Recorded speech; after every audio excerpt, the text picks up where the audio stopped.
رسول اللہ صلی اللہ علیہ وآلہ وسلم اور ایک صحابی کا واقعہ۔ ایک غریب دیہاتی بارگاہ رسول صلی اللہ علیہ وآلہ وسلم میں انگوروں سے بھری ہوئی ایک رکابی کا تحفہ پیش کرنے کے لیے حاضر ہوا۔ رسول صلی اللہ علیہ وآلہ وسلم نے رکابی لی اور انگور کھانے شروع کر دیے۔ پہلا دانہ تناول فرمایا اور مسکرائے، اس کے بعد دوسرا دانہ کھایا اور پھر مسکرائے۔ وہ بیچارہ غریب دیہاتی آپ کو مسکراتا دیکھ کر خوشی سے نہال۔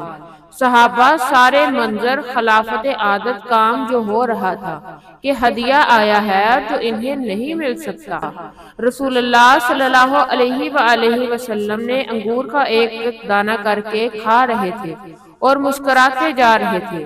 میرے ماں باپ آپ پر فدا ہوں، آپ نے انگوروں سے بڑی پوری رکابی ختم، اور آج صحابہ سارے متعجب، غریب دیہاتی کی تو عید ہو گئی، خوشی سے دیوانہ، خالی رکابی لیے واپس آنے لگا۔ صحابہ سے رہ نہ سکا، ایک نے پوچھ ہی لیا، یا رسول اللہ صلی اللہ علیہ وآلہ وسلم، آج تو آپ نے ہمیں شامل ہی نہیں کیا۔ رسول اللہ صلی اللہ علیہ وآلہ وسلم مسکرائے اور فرمایا، تم لوگوں نے دیکھی تھی اس غریب کی خوشی؟ میں نے جب انگور چکھے تو پتہ چلا کہ کھٹے ہیں، مجھے لگا کہ اگر تمہارے ساتھ یہ تقسیم کرتا ہوں تو ہو سکتا ہے تم میں سے کسی سے کچھ ایسی بات یا علامت ظاہر ہو جائے جو اس غریب کی خوشی کو خراب کر کے رکھ دے۔ اللہ اکبر! بے شک رسول اللہ اخلاق کے بلند درجے پر ہیں۔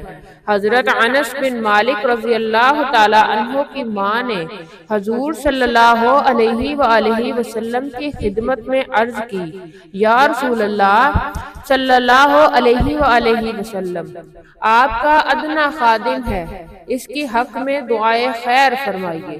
بس آپ نے یوں دعا فرمائی، یا اللہ تو اس کا مال و اولاد زیادہ کر، اور جو نعمت تو نے اسے دی ہے اس میں برکت دے۔ ایک روایت یہ بھی ہے کہ اس کی عمر زیادہ کہ اس اور بہشت میں میرا رفیق بنا۔ یہ دعا ایسی مقبول ہوئی کہ حضرت انس رضی اللہ تعالی عنہ کے باغ میں کھجوروں کے درخت سال میں 2 دفعہ پھل دیتے۔ ان کی اولاد 100 سے زیادہ تھی، ایک کم 100 برس کی عمر پائی۔ اخیر عمر میں فرماتے ہیں کہ مجھے امید ہے کہ صاحب دعا حضرت محمد صلی اللہ علیہ وآلہ وسلم میں بہشت میں آپ کا رفیق بھی ہوں گا۔ اسی طرح حضور صلی اللہ علیہ وآلہ وسلم نے حضرت عبد الرحمن بن عوف رضی اللہ تعالی عنہ کے حق میں بھی دعا فرمائی تھی کہ اللہ تجھے برکت دے۔ اس دعا کی برکت سے اللہ تعالیٰ نے حضرت عبد الرحمن رضی اللہ تعالی عنہ کو تجارت میں اس قدر نفع دیا کہ جب 31 ہجری میں انہوں نے وفات پائی تو ان کے ترکہ سونا کلہاڑیوں سے کھودا گیا، یہاں تک کہ کثرت کار سے ہاتھ زخمی ہو گئے، اور ان کی 4 بیویوں میں سے ہر ایک کو 80,000 دینار ملے۔ انہوں نے وصیت کی تھی کہ 1000 گھوڑے اور 50,000 دینار فی سبیل اللہ خیرات کر دی جائیں۔ یہ تمام علاوہ ان صدقات کے تھا جو انہوں نے اپنی زندگی میں کیے۔ چنانچہ ایک روز 30 غلام آزاد کروائے، ایک مرتبہ 700 اونٹ کا کارواں مع مال و اسباب تصدیق کر دیا، ایک دفعہ اپنا آدھا مال راہ خدا میں دے دیا، پھر 40,000 دینار، پھر 500 گھوڑے اور پھر 500 اونٹ تصدیق کیے۔ حضرت عبداللہ بن عباس رضی اللہ تعالی عنہ کے حق میں حضور صلی اللہ علیہ وآلہ وسلم نے دعا کی کہ یا اللہ اس کو دین میں فقیہ بنا دے۔ اس دعا کی برکت سے حضرت ابن عباس رئیس المفسرین اور خبر الامت بن گئے۔ جب حضرت طفیل بن عمر دوسی رضی اللہ تعالی عنہ ان حضرت صلی اللہ علیہ وآلہ وسلم کے دستے مبارک پر اسلام لائے تو انہوں نے یوں عرض کیا، یا رسول اللہ میری قوم میری اطاعت کرتی ہے، میں اس کے پاس جاتا ہوں اور اس کو اسلام کی دعوت دیتا ہوں، آپ دعا فرمائیں کہ اللہ تعالیٰ مجھے ایسی نشانی عطا کرے جو ان کے برخلاف اس کے لیے ایک نشانی پیدا کر دے۔ یہ سن کر میں اپنی قوم کی طرف آیا۔ جب میں گھاٹی قدا میں پہنچا تو میری آنکھوں کے درمیان چراغ کی مانند ایک نور پیدا ہوا۔ میں نے دعا کی، یا اللہ، اس نور کو میری پیشانی کے سوا کسی اور جگہ پیدا کر دے، کیونکہ میں ڈرتا ہوں کہ میری قوم اس کو میری پیشانی سے مسئلہ خیال کرے گی۔ بس وہ نور میرے چابک کے سرے پر لٹکتی ہوئی قندیل کی طرح ہو گیا۔ پھر میں اپنی قوم کو دعوت اسلام دی، مگر وہ ایمان نہ لائی۔ میں نے رسول اللہ صلی اللہ علیہ وآلہ وسلم کی خدمت میں حاضر ہو کر عرض کیا کہ قبیلہ بنو دوست نے میری اطاعت سے انکار کر دیا ہے، آپ ان پر بد دعا فرمائیں۔ آپ نے بجائے بد دعا کے دعائے ہدایت فرمائی اور مجھ سے ارشاد فرمایا کہ ان کو نرمی سے دعوت اسلام دو۔ میں تعمیل ارشاد کرتا رہا یہاں تک کہ رسول اللہ صلی اللہ علیہ وآلہ وسلم ہجرت کر کے مدینہ میں تشریف لے آئے۔ پھر اپنی قوم کے 70 یا 80 اشخاص کے ساتھ جو ایمان لائے تھے خدمت اقدس میں حاضر ہوا۔ حضرت نابغہ بیان کرتے ہیں کہ میں نے رسول اللہ صلی اللہ علیہ وآلہ وسلم کو شعر سنایا، آپ نے پسند فرمایا، میرے حق میں یوں دعا فرمائی، اللہ تیرا دانت نہ گرائے۔ حضرت نابغہ رضی اللہ تعالی عنہ کی عمر 100 سال سے زائد ہو گئی، مگر آپ کا کوئی دانت نہ گرا۔ حضرت عروۃ البارقی کے حضور صلی اللہ علیہ وآلہ وسلم نے دعا فرمائی کہ یا اللہ اس کے سودے میں برکت دے۔ اس کے بعد حضرت عروہ جو چیز خریدتے تو خواہ مٹی ہی ہو، اس میں نفع ہی ہوتا۔ ہجرت کے وقت جب حضور صلی اللہ علیہ وآلہ وسلم غار ثور سے نکل کر مدینہ کی طرف روانہ ہوئے تو سراقہ بن مالک گھوڑے پر سوار آپ کے تعاقب میں بالکل قریب آ گیا۔ حضرت صدیق اکبر رضی اللہ تعالی عنہ نے عرض کیا، یا رسول اللہ صلی اللہ علیہ وآلہ وسلم، جب 2-3 نیزے کا فاصلہ رہ گیا تو آپ صلی اللہ علیہ وآلہ وسلم نے دعا فرمائی کہ یا اللہ تو جس طرح چاہے ہم کو بچا۔ اس پر سراقہ کا گھوڑا پیٹ تک زمین میں دھنس گیا۔ یہ دیکھ کر سراقہ نے عرض کیا، یا محمد صلی اللہ علیہ وآلہ وسلم، میں جانتا ہوں کہ یہ آپ کا کام ہے، آپ اس مصیبت میں میری نجات کے لیے دعا فرمائیے۔ اللہ کی قسم میں کسی کو تعاقب میں آپ کے پاس نہیں آنے دوں گا۔ چنانچہ آپ صلی اللہ علیہ وآلہ وسلم نے سراقہ کے لیے دعا کی اور اس نے نجات پائی اور واپس چلا گیا۔ رستے میں جس سے ملتا اسے یہ کہہ کر موڑ لیتا کہ میں نے بہت ڈھونڈا، حضرت ادھر نہیں ہے۔ حضور صلی اللہ علیہ وآلہ وسلم کی تشریف آوری سے پہلے مدینہ میں طاعون وبا سب سے زیادہ رہا کرتی تھی۔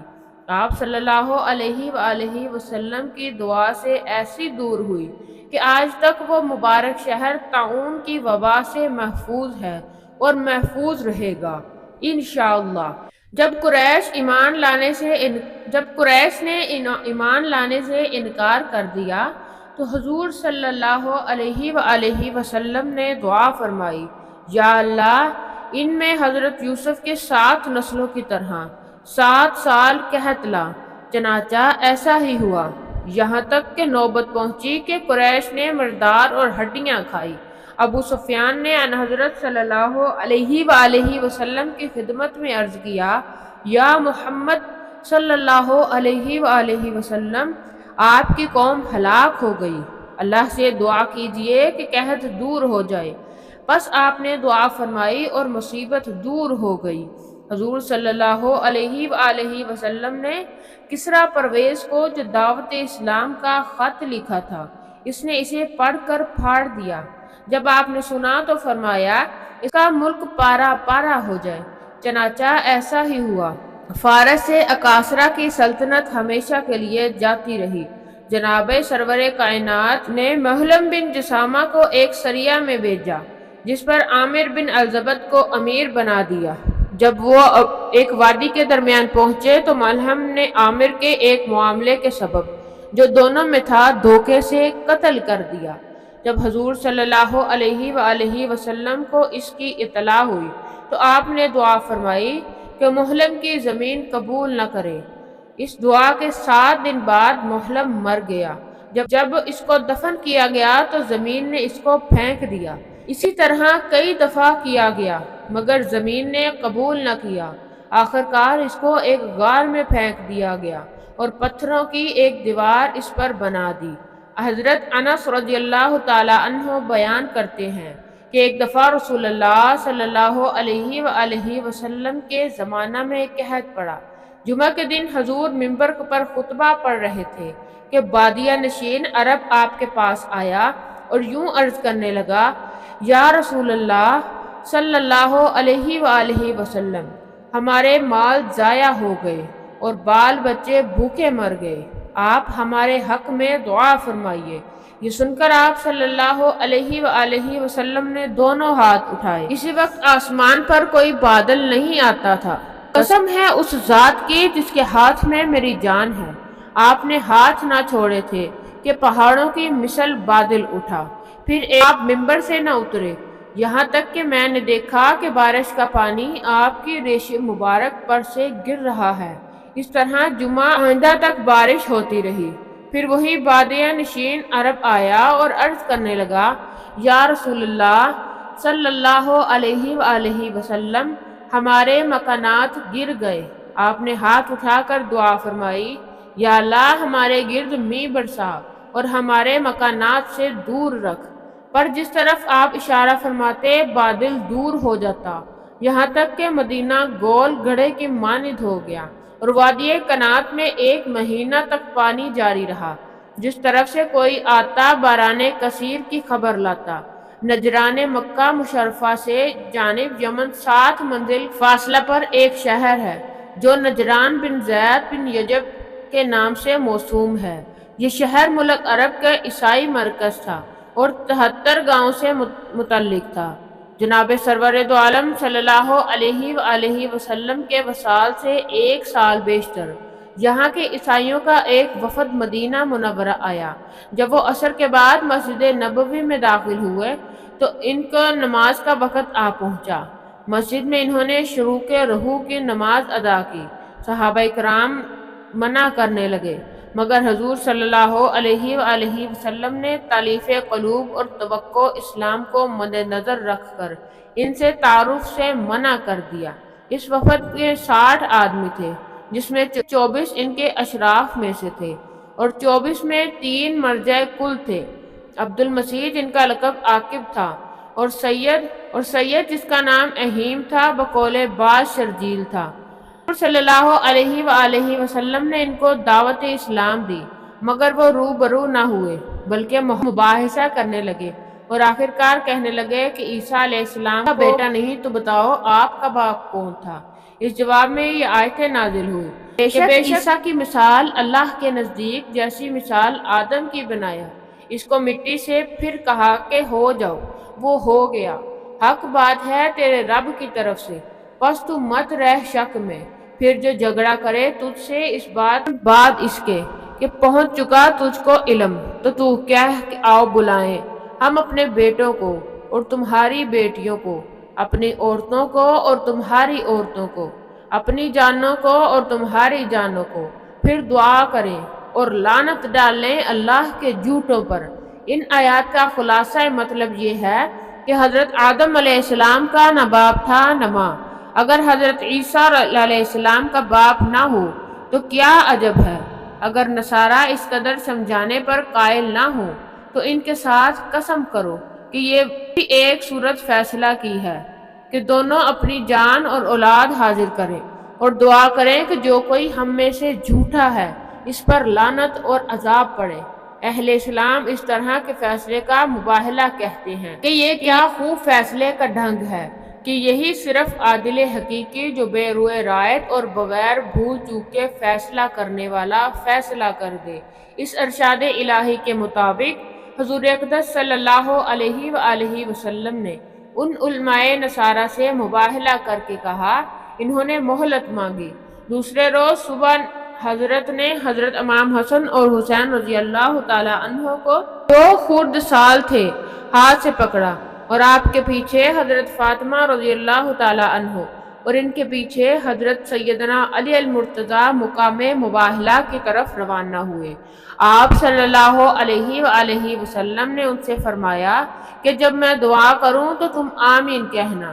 پنجتن پاک کو دیکھ کر ابو حارثہ نے اپنے ساتھیوں سے کہا، میں وہ صورتیں دیکھتا ہوں کہ اگر خدا سے دعا کرے کہ پہاڑی اپنی جگہ سے ٹل جائے تو بے شک ان کی دعا ٹل جائے گا، اس لیے تم مباہلہ نہ کرو ورنہ ہلاک ہو جاؤ گے اور روئے زمین پر قیامت تک کوئی عیسائی نہ رہے گا۔